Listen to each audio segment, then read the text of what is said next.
राजा योगी बिजली और जल, इनकी उल्टी रीत,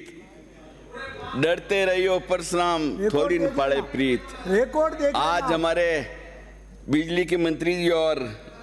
जल मंत्री जी भी यहाँ विराजे हैं और साथ में कहा है क्षिति जल पावक गगन समीरा, पंच तत्व रची अति अदम शरीरा। तो ये जो जल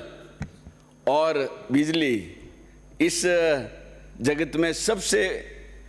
अत्यावश्यक अभी है और इसके लिए मैं मेरे विधानसभा क्षेत्र के और पूरे प्रदेश के लिए भी वो कुछ तंत्र सुधार के लिए मैं मांग भी करूंगा और उसके लिए निवेदन भी करूंगा कि हमारे देश के यशस्वी प्रधानमंत्री जी ने, नरेंद्र भाई मोदी ने वित्त पोषित करके RDSS योजना लागू की थी। उस योजना में मंत्री महोदय से मेरा निवेदन है आपके माध्यम से सभापति जी कि जो हमारी 11 kV और 33 kV की लाइनें कई जगह साथ में चल रही है,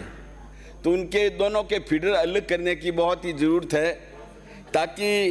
उनको सेपरेशन करने से किसानों को, घरेलू उपभोक्ताओं को,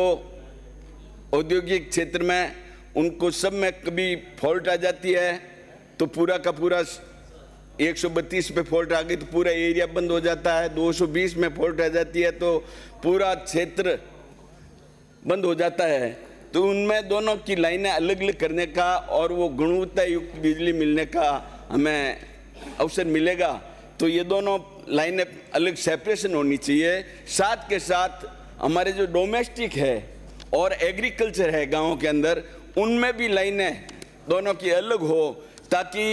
एग्रीकल्चर में कभी फॉल्ट हो जाता है तो डोमेस्टिक को काट देता है, डोमेस्टिक में फॉल्ट हो जाता है तो एग्रीकल्चर को भी काट देते हैं। दूसरा, मेरे वहाँ बिलाड़ा में 92 में 220 kV का सब स्टेशन बना था और अपन बार बार सभी सदस्य कह रहे हैं कि इतनी डिमांड बढ़ गई है, 10 साल बाद कनेक्शन डबल हो गए हैं। तो हमारे वहाँ जो 220 आज से 30 साल पहले बना था तो उसका कर्मोन्नयन करने के लिए जहाँ भी 220 आज से 10 साल के पहले बने वहाँ पे 400 kV के हो जाएं तो निश्चित रूप से इसमें सुधार आएगा।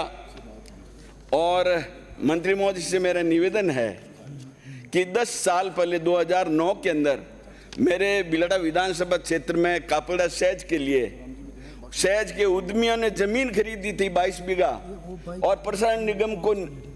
उनके नाम करवाई, उनके नाम दे दी, लेकिन 2010 के बाद आज तक वहाँ ना तो 132 kV का GSS का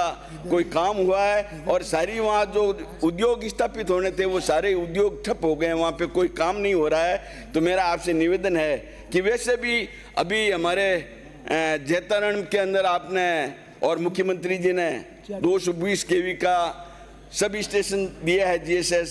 पहले भी बिलाड़ा से 132 में बिलाड़ा से मिल रहा था, तो अब वहाँ की डिमांड बढ़ गई है तो वो बिलाड़ा का 400 kV GSS स्थापित हो जाएगा तो बहुत अच्छा रहेगा।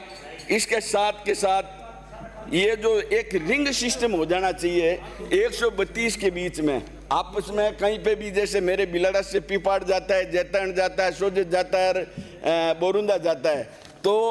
कोई एक भी सेक्शन पे यदि उनके आपस में रिंग सिस्टम बन जाता है, एक लाइन खींच के चारों GSS को मिल जाती है, तो कोई एक GSS खराब होगा तो दूसरे GSS से उसको बिजली मिल जाएगी, तो वो ग्रिड उसका बन जाएगा। रिंग, जिसको रिंग ग्रिड तो अलग है, रिंग सिस्टम हो जाता है तो निश्चित रूप से उसमें और 1 मिनट किसानों के खेतों में से जो टावर लाइन निकलती है,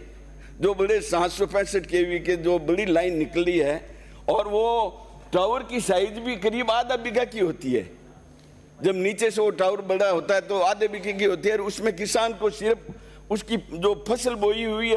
उसका मुआवजा देते हैं। एक सेकंड, एक बिंदु रहा, तो उसके लिए किसानों को बड़ी लाइन निकालने के लिए उनको किसानों को उस जमीन का मुआवजा देना चाहिए, क्योंकि उनके खेत में से फिर बाद में ना तो वो कभी कन्वर्जन करवा सकते हैं, ना उसमें कॉमर्शियल डोमेस्टिक कोई कॉलोनी कर सकती है, तो उनका भुगतान मिलना चाहिए। इसके अलावा